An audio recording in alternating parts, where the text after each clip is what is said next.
I do not believe in clinical depression, and you're never going to. I'd love for you to try and convince me it's real. It'd be quite interesting. Do you think it's an invention of the US pharmaceutical industry to sell you pills? Well, I think that that's certainly part of it. I think that's part of it. But I've had this conversation with a bunch of people, and my basic premise is that I refuse to believe in things that take power away from me.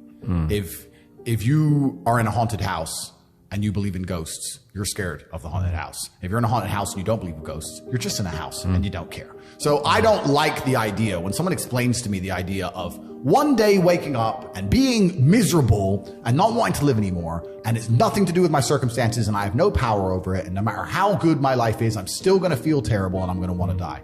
That's not an idea I subscribe to. That's not a reality I'm ever going to want. But that's for a myself. Reactive depression, isn't it? You can be reactive depressed for the day, for example, or feeling for a while. Or even chronically. Yeah. Feeling depressed is real. Yeah. Depression as a disease, I do not subscribe to. The idea, I believe, that if you feel depressed, something is depressing you, and you should try your best to fix it. You should take control of your life and do your best to fix it. The idea, but they don't say that. They don't talk that. They say depression like it's this magic thing that comes out the sky and it gets in your brain and you're sad no matter what, and there's nothing you can do about it, and you need to only take pills. And I think that's a very bad way to look at the world, and that's a bad idea to subscribe to. And if you start to feel depressed, let's say your girl leaves you and you start to feel depressed, but you believe in the idea of depression, you're now going to start diagnosing yourself as clinically depressed, self-hypnosing yourself into hypnotizing yourself into being clinically depressed.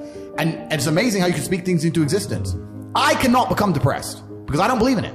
So how about chemical imbalances in the brain? Bullshit. That's all been disproved anyway. Really? It's all been disproved. Firstly, that's all been disproved. And secondly, even if that was true, even if I had a chemical imbalance in my brain, I do not believe in depression. That's just who I am as a person. I don't believe in it. I do not believe in things that take power away from me. So, and people sit there and they try very hard to convince me it's real, which is actually quite interesting because it's always usually depressed people who sit there and try very hard to defend this idea. If you're so scared, if depression's so terrible, why are you sticking up for it? Why are you fighting so hard to convince me it's such a powerful force? Why shouldn't you be doing the opposite? Shouldn't you be listening to me? Whose team are you on? Like, do you want to be depressed? Like, it's insanity, these people who are so desperate to push this idea. Then you add in the pharmaceutical element, the fact that everyone's taking these fucking drugs, messing with their brain chemistry. It's garbage. I think that you feel depressed sometimes because you're human. So you felt depressed at times, would you say? We're all human. Yeah, because I felt depressed. I mean, I had some major, it might not sound big, but some major dental surgery done. Yeah. And it really got me down for a while. But my businesses and running those, to be honest, picked me up because it was like, I can't be like this. Get in there, do some business. Well, completely. And also, let's look at it. Let's pretend I'm completely wrong, right?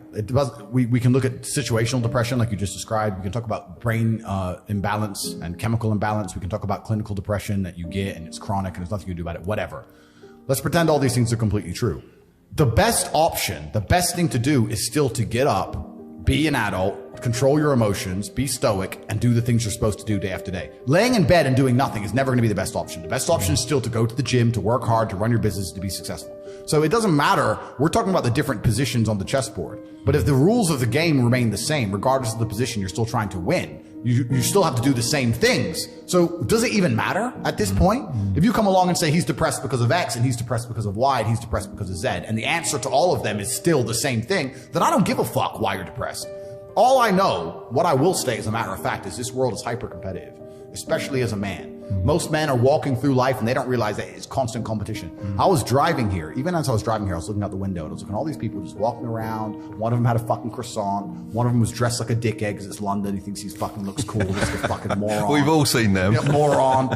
Some of the dude just talking shit on the phone. Some other guy with headphones in waiting to be fucking murdered. Wouldn't even hear it coming. And all these NPCs, I'm just looking at them going, do they realize they're in endless constant competition? Every single pound they want, someone else wants. Every single girl they want, someone else wants. There are people like me out here. I will destroy, you could get all 30 of them in a room and I will sit by myself and absolutely annihilate them in any single metric. And they're just sitting there just fucking floundering and wandering through life unaware of how competitive the world is. Well, and whinging how unfair it is. And whinging and how unfair it is. And this is my point. If the world is truly that competitive, You do not have time to be depressed because it's a non-competitive mind state. You could be depressed for X, Y, Z, whatever. I'm not depressed. And I want the money you want, and I want the girl you want, and I want the status you want, and the car you want, and the house you want. And I'm going to get it, and you're fucking not. And that's the bottom line of life. If you gave that guy that stuff, he probably wouldn't be depressed Well, anymore. he's You get give up him off a his ass and beautiful work then, doesn't he? business. And this is the point. He probably would, because he wouldn't have a direction in life. I think it's a very empowering message that you share. And, you know, I think if you can fix it with pills, you can probably fix it by going to the gym and doing all of these other aspects. But pills he doesn't talks even about. fix it. Pills just numbs it. Masks. It masks it. Well, it's not a holistic way to treat it, is it? Whereas what you're saying is more so. But yeah, what I'm saying is you're playing a game, and it's a competitive game, and you need to build a mindset that allows you to be ultra competitive. And if you want to sit there and say, no, I want a non-competitive mindset, then fine. You know what you call people who do not win competitions? Losers. Correct.